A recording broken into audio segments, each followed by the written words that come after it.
नमस्कार दोस्तों, आप सभी का स्वागत है हमारे YouTube चैनल में। और आज कथा का पहला दिन है तो हम लोग कथा सुनने के लिए जा रहे हैं। काफ़ी लेट हो गया था, हमें 4 बज चुका था। चलो तो हम लोग यहाँ से निकल रहे थे, बट पुलिस वालों ने सभी को यहाँ एक साइड करने के लिए बोला, क्योंकि यहाँ से रोड खाली करना था उन्हें। पंडित श्री धीरेन्द्र शास्त्री महाराज यहाँ से निकलने वाले थे और 4 बज चुका था। कथा का टाइमिंग था 2 बजे का। तो हम लोग सोच रहे थे कि 4 बज गया है, काफ़ी लेट हो गए हैं, 2 घंटे की कथा हमें मिस कर दी है। लेकिन ऐसा कुछ नहीं हुआ, हमारी किस्मत से पंडित जी लेट आए हैं। हाँ यही है, और क्या यही है। तो पार्किंग कहाँ है?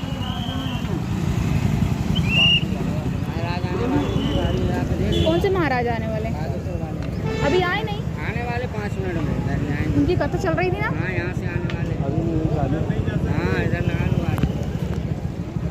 चलो अंकल जी। तब क्या तो बोलना चाहिए, किस्मत का कभी तो साथ देती नहीं, और देती है तो इतना अच्छा देती है। बस पंडित जी यहाँ से निकलने ही वाले हैं और हम लोग यहाँ रोड पे खड़े हैं। बस कंफ्यूजन है हमको ये कि हम बाइक कहाँ खड़े करें, क्योंकि पार्किंग यहाँ पर अच्छी है नहीं। अच्छी क्या है तो है, बट लेकिन बाइक उठाने वाले भी आ रहे हैं। एक बाइक तो खो चुके हैं, तो दूसरी बाइक का काफ़ी डर है हमें। तो बस ये देखिए, आ गई है उनकी गाड़ी। आ गए हैं धीरेन्द्र शास्त्री महाराज जी, बागेश्वर धाम के पंडित जी, पीठाधीश्वर।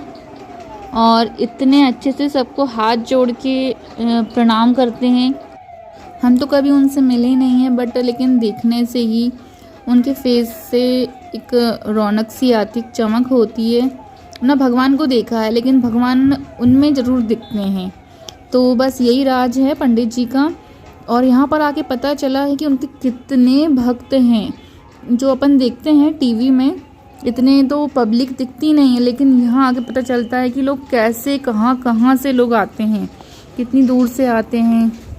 2-2, 3-3 मंथ के बच्चों को लेकर आते हैं, और नाइट भी वहीं पंडाल में रुकते हैं। खाना पीना नहाना सब वहीं करते। इतना मतलब है पंडित जी के लिए उनको प्रेम, कि वो इतनी दूर दूर से आते हैं। और लोग जो बोलते हैं पंडित जी के लिए कि ढोंगी है, पाखंडी है, तो अगर ढोंगी पाखंडी होते तो फिर लोग उनके लिए इतना प्रेम नहीं करते जितना कि मैंने देखा है यहाँ पर आके, कि वो कहाँ कहाँ से आ रहे हैं।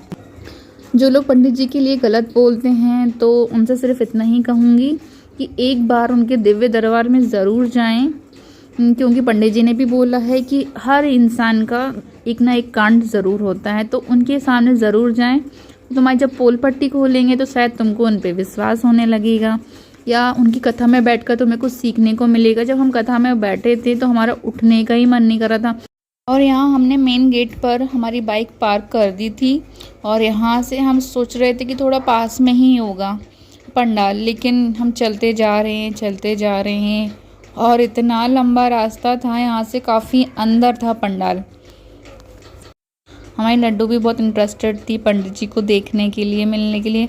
हालांकि उसने कल देख चुकी थी, लेकिन उसे लग रहा था कि वो उससे बुलाएंगे। तो मतलब बच्चे हैं तो बच्चे तो कुछ भी सोच लेते हैं कि वो फ्रेंड है तो बोलती मेरे फ्रेंड है, वो दोस्त हैं तो मैं उनसे जाके मिलूँगी, तो ऐसा हो तो वैसा। तो हम यहाँ पर भी आ चुके हैं। फिर हमने सोचा कि आ गए हैं शायद फाइनली, लेकिन यहाँ भी नहीं, और चलना है और चलना पड़ेगा। काफ़ी चलना था, बाइक यहाँ अंदर लेकर आ नहीं सकते थे। लोगों की इतनी भीड़ है, मतलब 4 बज चुका है लेकिन लोगों का आना ख़त्म नहीं हुआ है। लोग आ ही रहे हैं और इतनी दूर दूर से आ रहे हैं। किसी की लैंग्वेज महाराष्ट्रियन थी, कुछ बिहारी थे, और पता नहीं क्या कहाँ कहाँ से लोग आए थे। और हम लोग यहाँ पर आ चुके हैं जहाँ पर ताजमहल बना हुआ है पीपल्स मॉल में, उसके बैक साइड में है। फिर यहाँ से फिर अंदर जाना है और अंदर जाना है, मतलब काफ़ी टाइम हो चुका था हमको चलते चलते। यहाँ पर इतनी दुकानें लग चुकी थी, कुछ नारियल की थी, कुछ सिंदूर टीके की, कुछ फ़ोटोज़ की थी, और कुछ टी शर्ट मतलब जो था शर्ट्स वगैरह महादेव की और धीरेन्द्र शास्त्री महाराज जी की। बहुत अच्छी अच्छी दुकानें यहाँ लग चुकी थी। रुद्राक्ष भी थे, कुछ अंदर भी दुकानें थी, कुछ जब हम लोग वहाँ गेट पे एंटर हुए थे उसके बाहर भी कुछ मेला टाइप का लग चुका था। झूले वगैरह थोड़े ही थे। अगर थोड़ा किसी को जगह मिल जाती और अगर कथा कुछ दिनों के लिए और बढ़ जाती तो यहाँ शायद मेला अच्छे से लग जाता, लेकिन यहाँ भक्तों का ही मेला लग गया था। इतने भक्त थे, जितनी गर्मी धूप की नहीं होती उतनी इंसानों की गर्मी हो रही थी। इतनी गर्मी हो रही थी इंसानों की, मतलब एक घुटन सी होने लगी थी, सांस लेने में दिक्कत होने लगी थी, इतनी भीड़ होने लगी थी। तो आज देख ही लिया। सो सच यही सामने आ गया है कि लोग कितना प्रेम करते हैं गुरुजी से।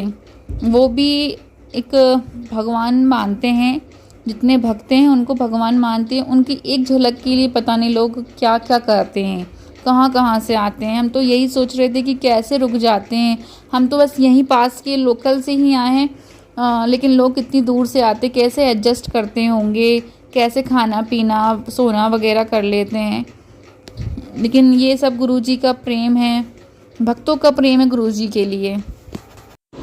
तो जो गुरुजी जिस जगह से बिलोंग करते हैं, बुंदेलखंडी हैं गुरुजी, तो उनकी बोली भी वहीं की है। खड़ी बोली हो सकती है, लोग कह सकते हैं, लेकिन हमें तो उनकी बोली जो उनका है वाणी बहुत अच्छी लगती है, तो बस दिल को छू जाती है। तो हमारे जैसे ही काफ़ी भक्त हैं उनके, मतलब जो उनको पसंद करते हैं, जो उनको लाइक करते हैं, तो उन्हें भी उनकी वाणी बहुत प्रिय लगती है। तो शायद इसलिए वो उनके तरफ खिंचे चले जाते हैं। और ऐसा ही नहीं है, वाणी के लिए बस एक झलक ही काफ़ी है, हम मोहित हो जाते हैं गुरुजी को देखकर। तो आप यहाँ देख ही सकते हैं, इतना रश है, इतना ज़्यादा कि बैठने तक को जगह नहीं है। और लोग पंडाल से बाहर भी बैठे हुए हैं, पंडाल से बाहर भी हैं, कुछ किसी के छत पर भी बैठे हुए हैं, किसी के रोड पर भी बैठे हुए हैं। और हम लोग तो पंडाल के बाहर जहाँ LED लगी हुई थी वहीं जाकर बैठ गए थे। काफ़ी अच्छा लग रहा था यहाँ पर आके, एक दिल को सुकून सा मिल रहा था, क्योंकि हमारे पास एक यही मौका था उनको देखने का। फिर इसके बाद पता नहीं कब आना होता उनका, या हम देख पाते या नहीं देख पाते, लेकिन हम लोग ने देख लिया। कथा में जो भजन होते हैं गुरुदेव के, इतने प्यारे होते हैं। हमारी लड्डू ने इतना डांस किया है, इतना डांस किया है, वो मतलब भजन सुनकर कंट्रोल ही नहीं कर पा रही थी, वो भी नहीं कर पा रही थी और मैं भी। मतलब मैं इतना डांस करती भी नहीं हूँ, लेकिन भजन इतने प्यारे थे कि हमारे दिल को छू रहे थे। और बहुत अच्छा भजन था एक जो उन्होंने गाया था, जो कि मैंने अपने YouTube चैनल पर अपलोड किया हुआ है।